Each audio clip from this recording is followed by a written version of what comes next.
What up guys, this is my 2009 Ford Mustang GT, and today I'm going to be giving you an honest review of my opinion and if you should get a 05 to 09 GT Mustang. Let's start off with the reliability.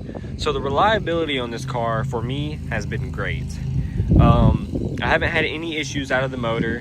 The only thing this car has gave me when it comes to issues is suspension wise. The suspension, it's not really the best, I would say. I've had a lot of parts go bad. I've had to put these new brakes on. Parts like the rattle in the front, but it also could be because this car is a high mileage car. So far I have about 190,000 miles on this car. Well, according to the gauge, it says 190,000 miles, and that's a lot for a car. Most cars having issues at 100,000, over 190,000 miles, but this car has been running fine. I beat on it and it's not gave me a single issue. The only complaint would probably be about the reliability on these cars, besides like the suspension and stuff, but that's not too hard to replace, would be the transmission. Now the transmission in these cars, they are all right. They're not very good. The transmission in this car has been rebuilt before. I don't know when, but there's a sticker on the side that says it's been rebuilt, so I know it's been rebuilt. The transmissions are very luggy. They don't like to shift very well. You can't beat on them too hard. If you try to manually shift them, you can hurt the gears and stuff. So the manual transmission in these cars are definitely probably a weak component in them. The manuals are a lot better, but they're not the best transmission that they put in these cars. But as long as you take care of them, change the fluid and stuff, keep up with the maintenance, don't beat on them too hard, which I mean, I beat the crap out of mine. It still has been not giving me really any issues. But as long as you take care of them, they'll last forever. Now, how is the daily drivability of this car? In my opinion, out of all sports cars you can get, this is probably one of the best dailies, just because it's how practical it is. You obviously got the two front seats. They're pretty spacious. In the back, you got two back seats, so you can carry two people if you need to. Those seats lay down. Gives you a lot of trunk space. I fit a lot in here. I fit two sets of wheels back here, and then set two sets of wheels back there, and then one up here. So I carried a whole set of wheels in this car, and it's pretty small. So for practicality, this car is pretty practical.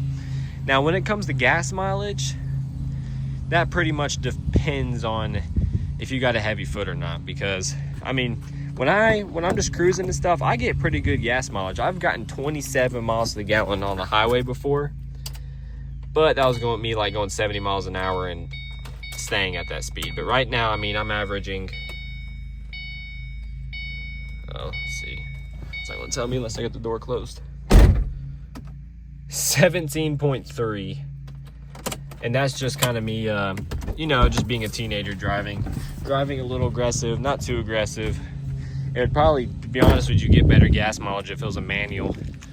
But the gas mileage, it's all right. If you drive it like a decent or a normal human being, or drive it like an old person, it will get decent gas mileage.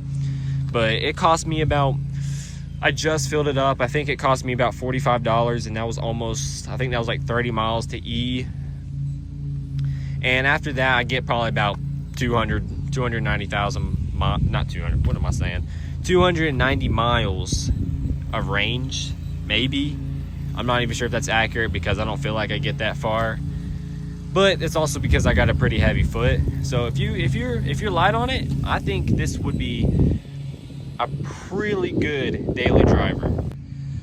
The performance on this car, it is pretty good. The car only weighs about 3,200 pounds. So the performance in this car is not that bad.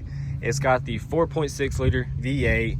It's single overhead cam on both sides, and has 3 valve per cylinder, coming from its real popular name that a lot of people like to call it, the 3 valve Mustang. Now these Mustangs do have a bad reputation on being slow, but to be honest with you, they're not that slow. From stock, they make 300 horsepower, 320 torque. That's quite a bit for a car that weighs this much. Now you add some bolt-ons, like you put an intake on there, you add some cams in there, you get a set of long tube headers, which I do not have, I wish I did, injectors, all that, like right there, you'll be making about 320 to 350 wheel.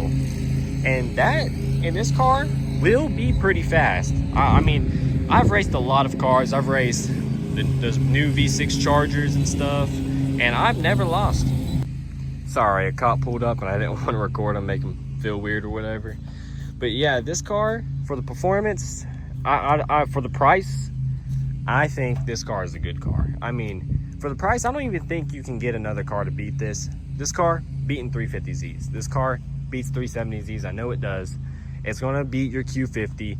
It's going to beat your little G37. It's going to beat those. And for the price, and it looks better in my opinion. Those G37s and everything, those things are ugly. This thing looks way better. So, in my opinion, the performance for the buck, definitely worth it. But when it comes to the performance of the car, the transmission. Now, the manual transmission, I've never drove one of them before, which I've heard is they're pretty solid transmissions. They don't hold a crap ton of power. But this transmission, I hate it.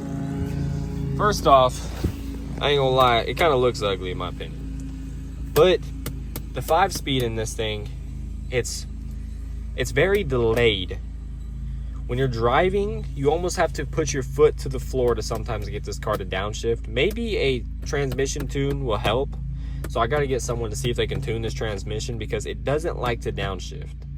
Third gear shifts pretty rough, especially when the car itself is tuned. Third gear will shift pretty rough. And say you're, I'm driving and I want to pop myself down in a third gear real quick. That's going to be pretty rough. Even if you're going pretty slow, that downshift right there is pretty rough. I mean, the only thing you can really do is press this button right here. That's the overdrive button. Press it, pop it down into third, and then it'll feel a little better. Do not go down into second. Second will be really rough. You almost have to be at a complete stop for second gear to downshift. But third gear, that's pretty fine. That you can do a pull then. But when you're doing it from drive and you want to pull up beside with someone and race them and you floor the car, they're going to get you just because the car takes so long to downshift. And that is one of my things I would say. Do not get the automatic unless you're just going to daily the car. I mean, you can race it. I mean, I do it all the time. But if someone pulls up beside you with a automatic with paddle shifters, or that can be manually shifted, or someone else pulls up beside you with their manual 3-valve or their manual 350Z, they probably definitely going to get you on the hit if you're doing roll racing. Now the interior of the car. In a lot of people's opinion, for some odd reason, they don't like the interior. And for me, this interior is one of my favorite interiors of the cars this year and the cars at this price range. I got this car for $6,000, which is high mileage, yes. For $6,000, I got the premium. So this is the top of the line. There's no higher end version of this car besides of the Shaker 1000 sound system, which I don't even need. So this car has the Shaker 500 sound system. So it comes with 2 subwoofers, subwoofer there, built into the door. Sounds amazing. This radio is actually pretty good. You put one of these in there, it will sound crystal clear. You won't even know it's one of these right here. The gauges, they change different colors. I can show you that real quick. Actually, I just bumped my headlights on. See, they turn blue. And then when you can use these buttons right here and you can change them to any color you want. The 07 and up, so 07 to 09 models, they have heated seats in them, and those work pretty good. And the 07 to 09 models also have ambient lighting. So when you turn these on, they'll have lights that shine there, you know, the cup holders, and in the back too. So your passengers in the back can have lights. Now this car is pretty rare because it comes with the glass roof.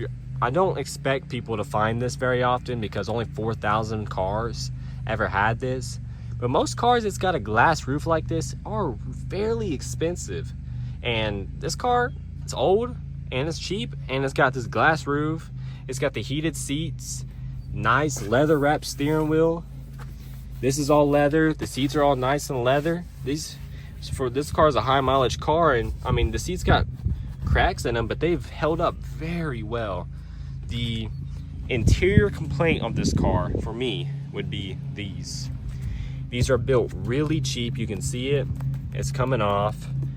Down here, it likes to peel down here a lot. This side hasn't peeled, but if we go on to the other side, it has gotten pretty bad. I had to kind of just rip it off because of how it looked. See, it's all ripped down through here. And yeah, that kind of looks pretty hobo-ish. I'm pretty sure you can actually take these off and put new ones in that look a lot better, or you can put actually aluminum ones in, which I don't know if I'd want to do that. I feel like that's kind of tacky in my opinion, especially if you're gonna be putting your arm against that. But the interior on these cars, great. Now the lower end models, like the non-premium models, are not gonna come with the nice leather seats. They're not gonna come with it changing, you know, the my color gauge.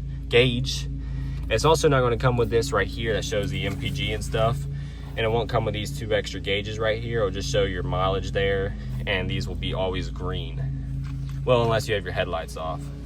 But besides that, if you're going to get one of these cars, I would definitely recommend trying to get a premium. A premium is probably going to be the same price as a base model, so I would definitely suggest trying to get the premium. Especially try and get the Shaker 500 sound system. It's really good. The only downside of it is sometimes it's too good, and these cheap plastics like to rattle when you have a song with good bass, and it will cause it to sound pretty bad sometimes. But if you have your windows down, you won't really hear it much at all. But you can always just go over here, press the menu, and turn the bass down a little bit. And then the dash, I don't know if this is common or not, but mine's cracked up here and it likes to rattle when I'm hitting bumps and stuff. So it kind of annoys the crap out of me. But besides that, interior on this car, great. Would 100% recommend the interior of this car. Now, a complaint I do have with this car is that when you're driving down the road with the windows up, it is super noisy inside the car. The rear end on this car, for some odd reason, I don't think it's a common issue in all of them. Some guy told me it was, but I don't think it is, because other ones I've been in does not have this problem. But in the rear end howls really bad. When you're driving down the road, all you just hear is ooh the entire time, unless you get up to past 80, and then it kind of stops, or about 80 miles an hour it stops. But when you're going from like 50 to 60 and stuff, it just howls really bad. And the inside of it, when you're driving down the road, you can hear the creaks and stuff of this car pretty well, just because it's made out of cheap plastics and stuff. But this car does not have much sound detonating, so it's pretty loud to drive in. I really just prefer to ride with the windows down, and then I don't really have any of the issues with the noise and stuff. But that could just be an issue with my car. Other cars might not be as noisy as this, especially because I have different tires on each side, and these tires are really old and they could be pretty noisy too. And this car is also lowered, so it rides a little worse than other cars do. The exhaust on this car, probably one of the best exhausts on any car of this price range. Maybe the best exhaust, or the best sounding exhaust on any Mustang, to be honest with you. I know that's a bold statement, but this car, it's got a nice deep, but it's not too deep. You can cam them and they sound so good. This one is cammed, and probably it's got to be like one of my favorite exhausts. It's not as loud as I want it to be, but you can make these things super loud, or you can throw a set of nice mufflers on there and just make it sound good, but not too loud, you know what I'm saying? This is the cam on it.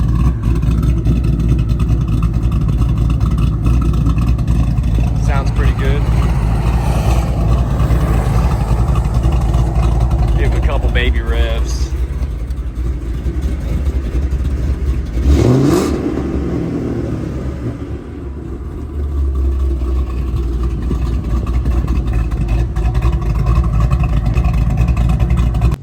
aftermarket support for this car is huge. There's so many things you could buy for this car. They make so many wings, lights, grills, diffusers, all that, so you can make your car different than everybody else's.